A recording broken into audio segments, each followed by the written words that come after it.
With salespeople, sometimes, especially if it's heavy into outbound prospecting, where you're going to be on the phone or face to face with an administrative assistant or a receptionist of some sort, it can kind of create a little bit of a thing inside the salesperson where they default to a defensive kind of mentality.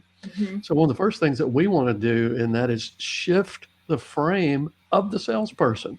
Instead of looking at that person across from you or on the other end of the phone from you as a gatekeeper to keep you out, let's reframe that a bit. I mean, think about what their job is. Their job is to protect the time of the owner. And if the Hmm. owner is seeing every salesperson that comes through the door, they can't get their work done, and so that's to nobody's interest. And so we're all better off if we don't really let ourselves get even slightly upset with that person for doing their job well. That's Hmm. okay.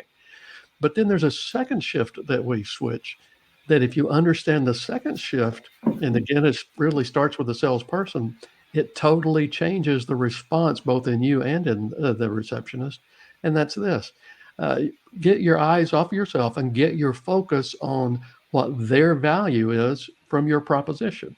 Hmm. I think most companies, even though they're very well intended, they kind of miss the mark when it comes to a value proposition, because a value proposition has nothing to do with the transaction. It has nothing to do with what you do above and beyond it.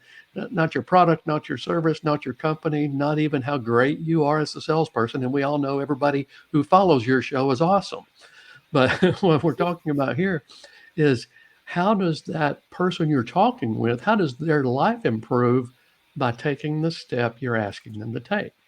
So if in every conversation you're having, whether it's middle management, whether it's entry level, whether it's the decision maker themselves, focus your words on their and your phrases on how they get their value, what their benefit is from what you're asking them to do, and Hmm. you'll get much better results, and it changes their perception.